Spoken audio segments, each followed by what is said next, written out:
मित्रों, राधे राधे, हरे कृष्ण। आज हम आपके लिए षटतिला एकादशी की पावन कथा लेकर आए हैं। इस वीडियो में आप जानेंगे कि कैसे एक भक्त, चाहे जैसा भी स्वभाव का क्यों ना हो, भगवान श्री हरि उसको कभी भी नहीं त्यागते हैं, बल्कि उसकी हर आवश्यकता को पूरी करते हुए उसकी हर तरह से संभाल करते हैं और उसको अंत में अपना धाम अवश्य देते हैं। भविष्योत्तर पुराण में भगवान श्री कृष्ण और युधिष्ठिर महाराज के संवाद में षटतिला एकादशी महात्म्य का वर्णन मिलता है। युधिष्ठिर ने पूछा, हे जगन्नाथ, हे श्री कृष्ण, हे आदिदेव, हे जगतपते, माघ मास के कृष्ण पक्ष में कौन सी एकादशी आती है? उसे किस प्रकार करना चाहिए? उसका फल क्या होता है? हे महाप्राज्ञ, कृपया इस विषय में आप कुछ कहिए।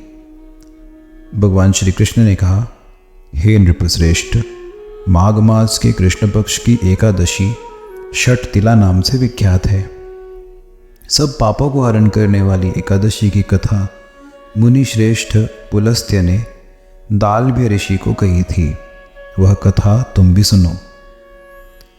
ऋषि दालभ्य ने पूछा, हे मुनिवर्य, मृत्युलोक में रहने वाला हर एक जीव पाप कर्म में रत है।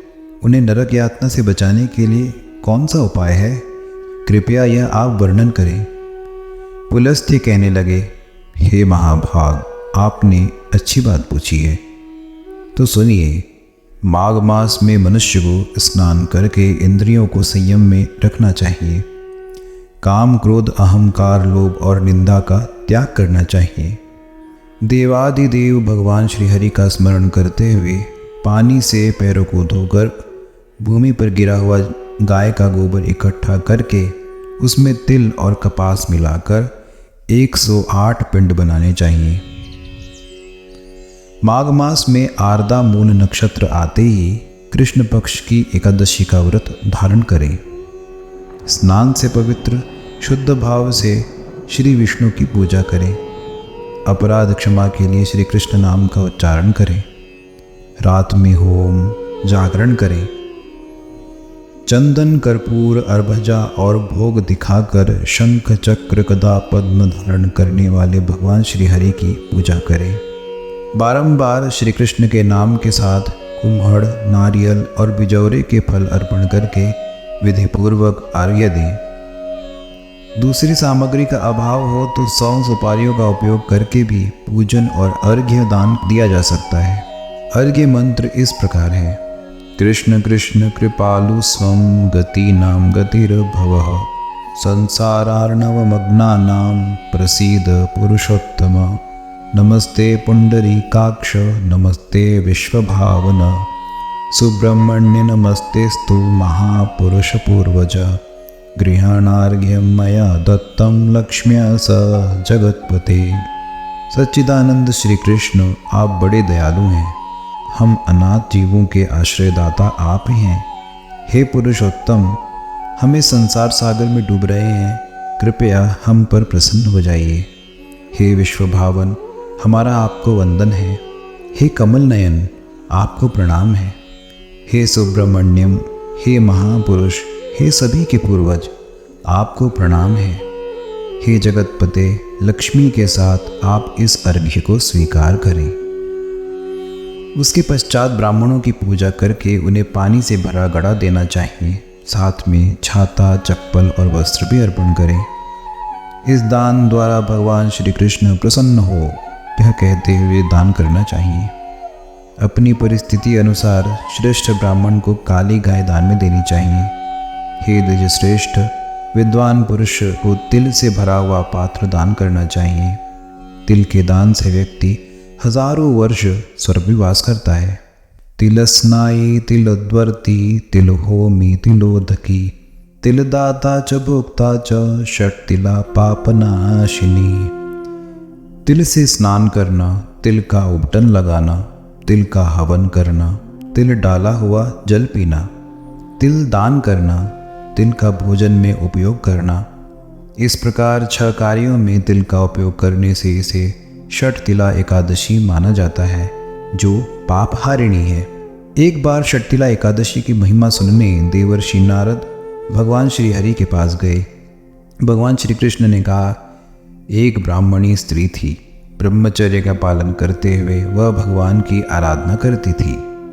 अनेक प्रकार की तपस्याओं के कारण वह बहुत ही दुर्बल हो गई थी। उसने बहुत दान किए, परंतु उसने ब्राह्मणों और देवताओं को अन्नदान नहीं किया। अनेक प्रकार के व्रत और तपस्या करने से वह शुद्ध हो गई थी, परंतु भूखे लोगों को कभी अन्नदान नहीं किया था। हे देवर्षि, उसकी परीक्षा लेने मैं ब्राह्मण रूप में उस साध्वी के घर जाकर भिक्षा मांगने गया। तभी उस ब्राह्मणी ने पूछा, हे ब्राह्मण, सत्य कहिए कि आप कहाँ से आए हैं? मैंने सुनकर भी अनजान बनते हुए उसका उत्तर नहीं दिया। उसने क्रोध में भिक्षा पात्र में मिट्टी डाल दी। उसके बाद मैं अपने धाम लौट आया। अपनी तपस्या के प्रभाव से ब्राह्मणी मेरे धाम वापस आ गई। उसे संपत्तिहीन, स्वर्णहीन, धान्यहीन सिर्फ एक सुंदर महल मिला। उस महल में कुछ नहीं पाकर वह अस्वस्थ और क्रोधित होकर मेरे पास आई और पूछने लगी, हे जनार्दन, सब व्रत और तपस्या करके मैंने आपकी आराधना की, परंतु मुझे धनधान्य क्यों प्राप्त नहीं हुआ? मैंने कहा, हे साध्वी, तुम भौतिक विश्व से यहाँ आई हो, अब तुम अपने घर लौट जाओ। तुम्हें देखने देवताओं की पत्नियां आएंगी। उन्हें षट्तिला एकादशी की महिमा पूछकर पूरा सुनने के बाद ही दरवाज़ा खोलना, अन्यथा नहीं। यह सुनकर ब्राह्मणी घर वापस आ गई। एक बार ब्राह्मणी दरवाज़ा बंद करके अंदर बैठी थी, तब देवपत्नियां वहां पर आकर कहने लगी, हे सुंदरी, हे ब्राह्मणी, हम तुम्हारे दर्शन करने आए हैं, कृपया दरवाज़ा खोलो। तब ब्राह्मणी ने कहा, आपको यदि मुझे देखने की इच्छा है तो कृपया षट्तिला एकादशी की महिमा का वर्णन करें, तभी मैं दरवाज़ा खोलूंगी। उस समय एक देवपत्नी ने उसे वह महात्म्य बताया। महात्म्य सुनने के बाद ब्राह्मणी ने दरवाज़ा खोल दिया। देवपत्नियां उसके दर्शन से बहुत प्रसन्न हुई। देवपत्नियों के कहे अनुसार ब्राह्मणी ने षट्तिला एकादशी का व्रत किया, जिसके प्रभाव से उसे धन, धान्य, तेज, सौंदर्य प्राप्त हुआ। धन धान्य पाने के लोभ दृष्टि से यह व्रत नहीं करना चाहिए। इस व्रत के पालन से अपने आप गरीबी और दुर्भाग्य नष्ट हो जाते हैं। जो कोई भी इस तिथि को तिलदान करेगा वह सब पापों से अवश्य ही मुक्त हो जाएगा। तो मित्रों, हमने ये कथा सुनी और इस कथा में हम सहज ही समझ सकते हैं कैसे वह बूढ़ी ब्राह्मणी, जिसने भगवान के साथ दुर्व्यवहार किया, लेकिन भगवान की भक्त तो थी ही, तो भगवान ने उसको कभी भी त्यागा नहीं, न भगवान उससे रुष्ट हुए, बल्कि करुणा निधान श्री हरि ने उसकी सहायता की, उसका मार्गदर्शन किया और फिर ब्राह्मणी को वह सब मिला जो वह चाहती थी, जिसकी उसको आवश्यकता थी। मित्रों, हमें भी इससे बहुत शिक्षा मिलती है। हमें भगवान श्री हरि की भक्ति निष्काम भाव से प्रेम पूर्वक करनी चाहिए। भगवान स्वतः हमारी सारी आवश्यकताएं अवश्य पूरी करेंगे। राधे राधे, हरे कृष्ण।